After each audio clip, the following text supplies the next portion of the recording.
This is really a revolutionary engine.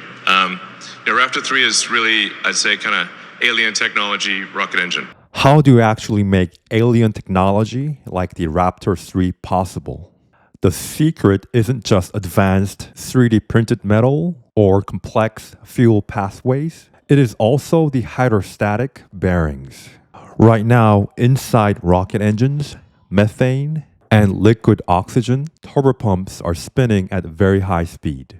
They are transmitting tens of thousands of horsepower across a single shaft, operating under internal pressures that would instantly compromise standard engineering hardware. If you try to support the shaft with traditional rolling element ball bearings, aircraft-like reusability becomes a mechanical challenge. In a bone-dry, cryogenic environment with zero standard lubrication, standard ball bearings suffer from severe thermal shock, element skidding, and rapid micro-spalling. For an expendable rocket, lasting 5 minutes to orbit is fine. But for a rocket engine meant to operate many times without major refurbishment, using traditional ball bearings can be a challenge.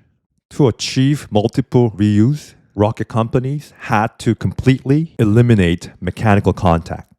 They forced the turbopump to float entirely on a high-pressure cushion for its own rocket fuel.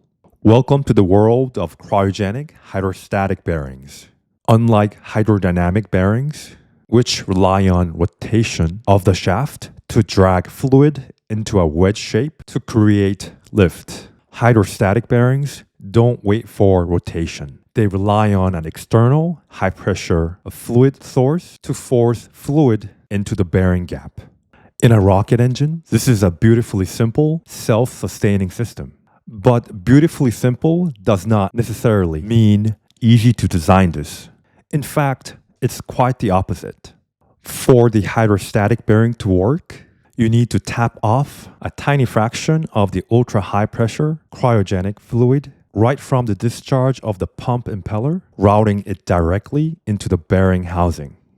And that's what gets us to our pressure, to our sort of 7 to 800 bar on the oxygen side. And we want to actually make that higher over time. As Elon Musk noted, the Raptor's oxygen turbopump generates 800 bars of pressure, providing ample discharge pressure to feed the hydrostatic bearings. Hydrostatic bearings gain stiffness with increasing supply pressure. Rocket turbopumps naturally provide very high discharge pressure, enabling stiffness comparable to or exceeding ball bearings. Stiffness also depends on bearing clearance, land length, and other design parameters. But wait, there's a massive logical paradox here. If the hydrostatic bearing relies on high pressure from the pump impeller to float the shaft, what happens at ignition when the pump isn't spinning yet and pressure is zero? This is one of the most critical fraction of a second in the entire launch sequence, the startup and shutdown transient. At 0 RPM, the shaft is sitting directly on the stator wall. Metal on metal, or rather metal on liner contact.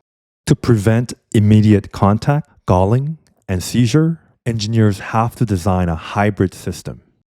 Hydrostatic bearings change the paradigm of rocket propulsion. They swap the mechanical fatigue limits for fluid dynamic tuning challenges. If you want to see exactly how we calculate the stability margins and threshold speed for these types of high-speed fluid film bearings, make sure to check out our complete Rotordynamic stability playlist. This is all for today. If you like this video, please subscribe my channel. Thanks for watching, and I'll see you in the next videos.